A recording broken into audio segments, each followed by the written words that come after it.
Pedro Ángel Palou, escritor, jefe del Departamento de Lenguas Romances de la Universidad de Tufts, cerca de Boston, en Estados Unidos, ganador del premio Javier Villarrutia y de El Rómulo Gallegos, y autor de este libro, México, la novela.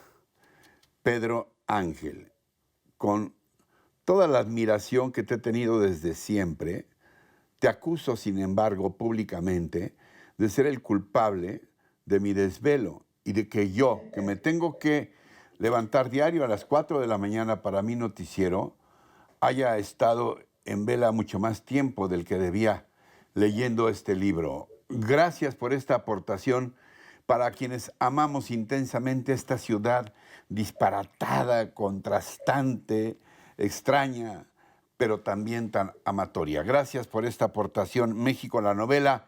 ¿Qué te llevó a hacer de la ciudad un personaje múltiple, complejo en sí mismo, Pedro Ángel? Gracias, Ricardo. Es un placer compartir contigo, a tu audiencia y a tus micrófonos. La verdad es que la Ciudad de México, como bien dices, es un camaleón que se transforma, que se adapta, que crece, que muere. Es un ser vivo que vuelve a renacer, es un ave fénix.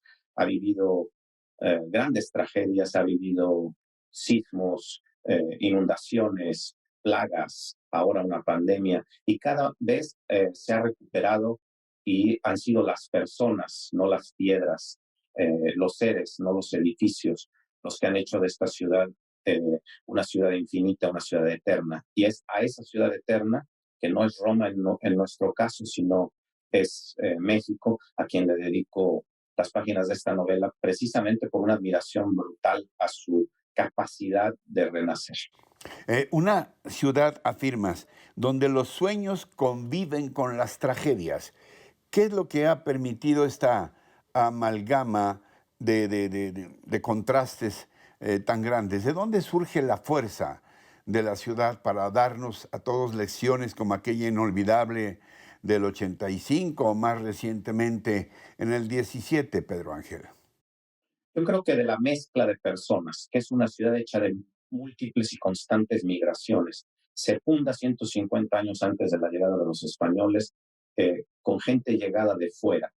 Se hace la Triple Alianza, llegan los españoles, que obviamente es gente de fuera, sigue incorporando chichimecas, ochimilcas, purépechas, tlaxcaltecas, y a lo largo de los siglos, esta ciudad está hecha, y si no, que quien diga que es chilango de siempre, que arroje la primera piedra. ¿Cuántas generaciones atrás de un chilango hay, no? Seguimos viviendo migraciones internas y externas, sigue llegando gente de fuera.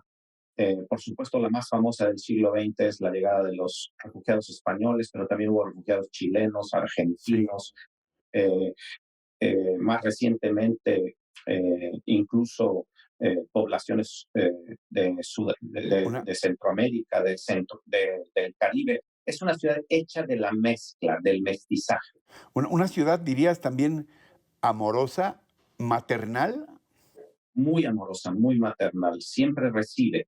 Y una de las cuatro familias que yo uso para contar la historia de la ciudad es justamente una familia judía, porque creo que es una parte que no habíamos contado bien, cómo Sí. esta comunidad judía, en este caso siria, sefardita, se incorpora. Yo creo que este es uno de los ejemplos máximos de cómo la ciudad te recibe, cómo esta comunidad que después de las grandes hambrunas de finales del 19 y principios del 20, llega a México y se hace mexicana.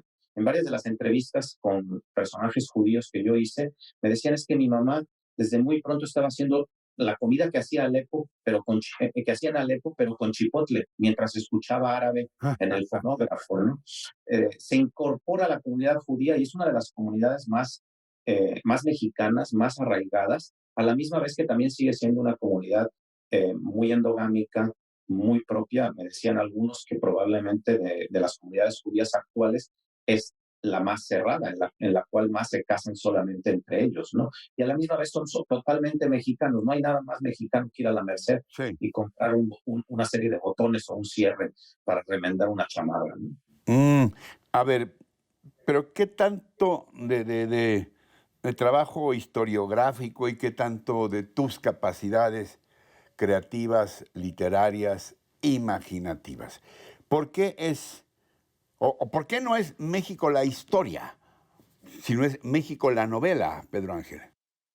Porque estamos obviamente acostumbrados a muy buenos libros de historia sobre la ciudad, pero contarlo a través de cuatro familias, de su vida íntima, de la Sí, cotidianidad, de lo que le pasa a los Cuautle, a los Santoveña, a los Landero y a los Estefani, que son mis cuatro familias, sí. permite que el lector se acerque a una historia íntima de la ciudad.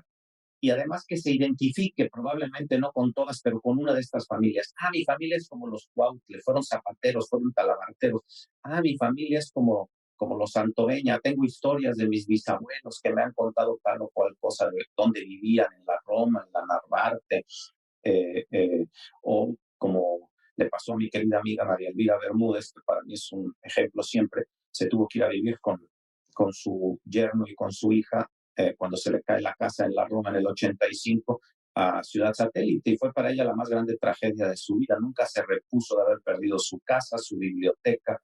Entonces, esas historias individuales, personales, que obviamente tocaron mi vida, están de alguna manera incorporadas o amalgamadas en las historias de estas cuatro familias ficticias. Y si a eso le agregamos más de 4 años de investigación histórica, pues se mezcla, creo yo, el guiso de la Ciudad de México, creo yo, se mezcla muy bien entre lo histórico, lo investigado, las anécdotas que son reales. Todo lo que ocurre en la novela le ocurrió realmente a la ciudad, solo que la perspectiva es la perspectiva familiar. ¿Es una ciudad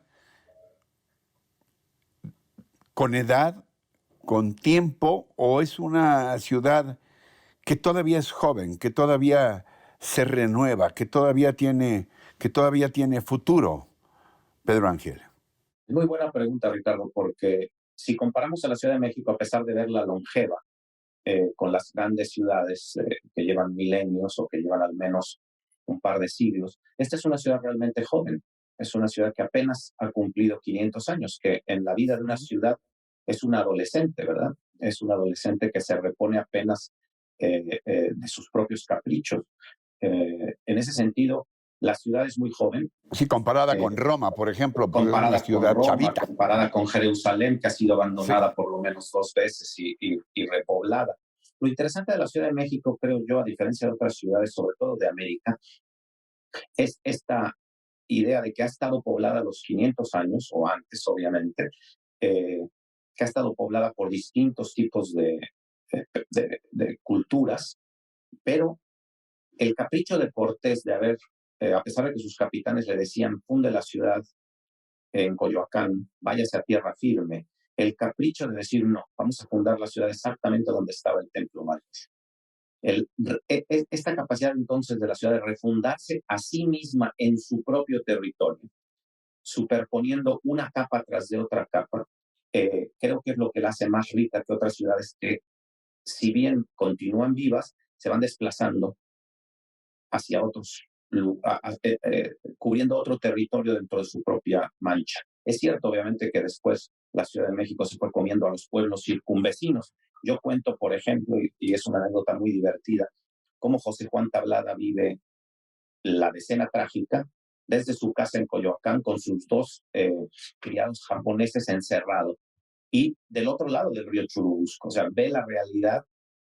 Ahora, a lo mejor para muchos capitalinos, decir río Churubusco es una calle, ¿verdad? O decir Canal de la Viga Sí. es una calle. Pero el Canal de la Viga tenía barcos de vapor y se comía comida francesa, se cenaba como en un barco de vapor del Mississippi en el porfirismo. Entonces, pensemos a Tablada en 1914, asustado de lo que está pasando en la ciudad, porque él vive en un pueblo que es Coyoacán.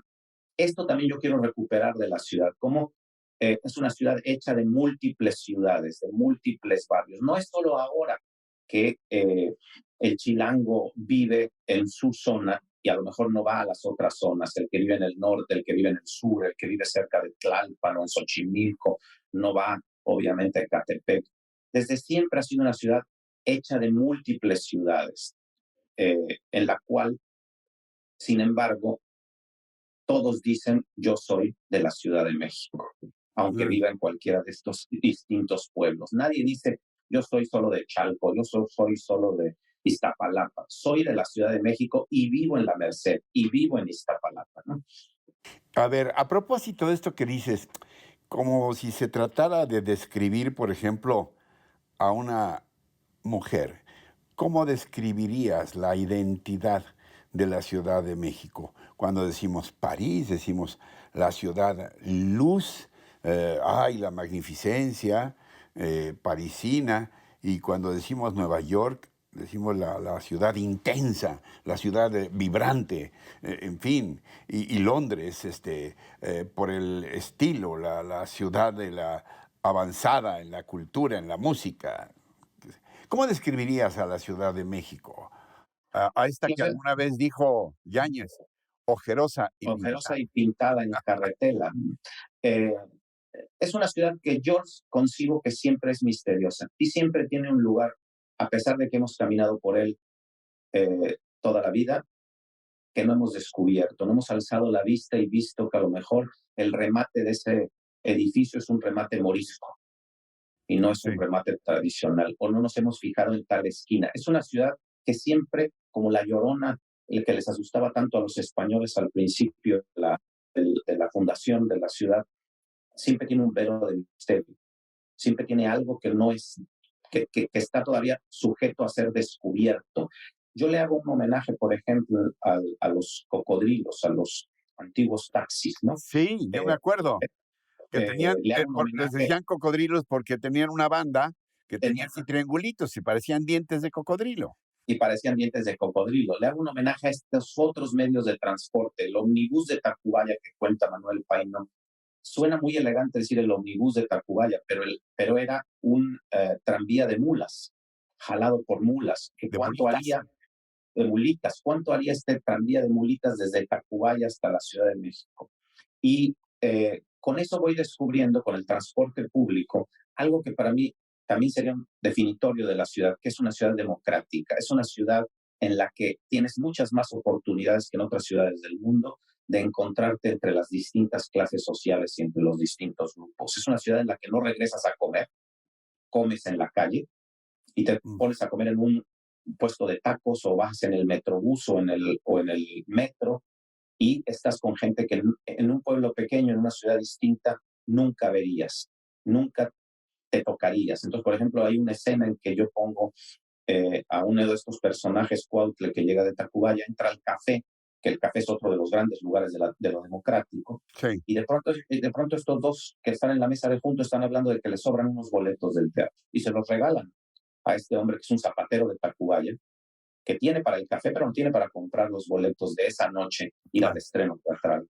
Y por fin conoce el Teatro Nacional que se acaba de inaugurar. Entonces, esto y la otra gran, para mí el otro gran momento, y ahí es donde el único momento en que junto a las cuatro familias, sin que haya estas casualidades que a los novelistas no nos gustan, es la Universidad Nacional, que creo que es el otro lugar de Sí. la absoluta democracia. La UNAM era ese lugar absolutamente nacional, donde venía gente de Durango, de Zacatecas, de Tamaulipas, Sí. estudiaba allí y se quedaba en la ciudad. Muchos de ellos ya no salían de la Ciudad de México. Entonces, cuento 68 desde la óptica de estos jóvenes que son los hijos de las cuatro familias, pero también los pongo después en 73, cuando cuento una especie de historia gay de la ciudad y las redadas de Uruchurto y la última época, digamos, de represión de una ciudad que se ha vuelto la ciudad más liberal de América, donde los Sí. derechos civiles son ya eh, piedra fundacional y donde un muchacho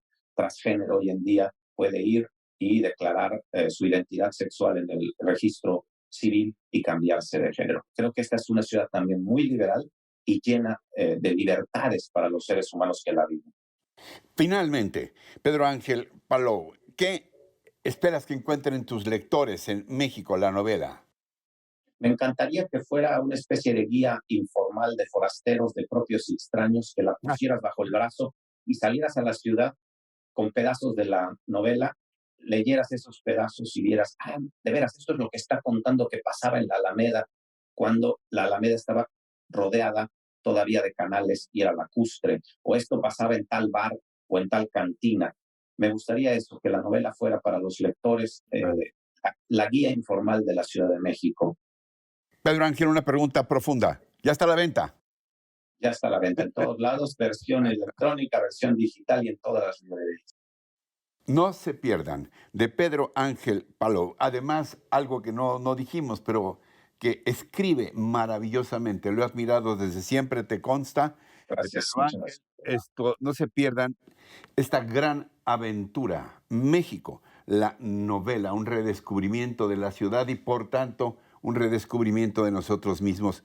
Gracias por esta maravillosa aportación tan motivadora, Pedro Ángel. Muchísimas gracias, Ricardo. Un placer. Gracias y gracias también a ustedes por su atención, por su compañía y lo que más aprecio, su confianza en este espacio. Hasta la próxima. Hasta siempre.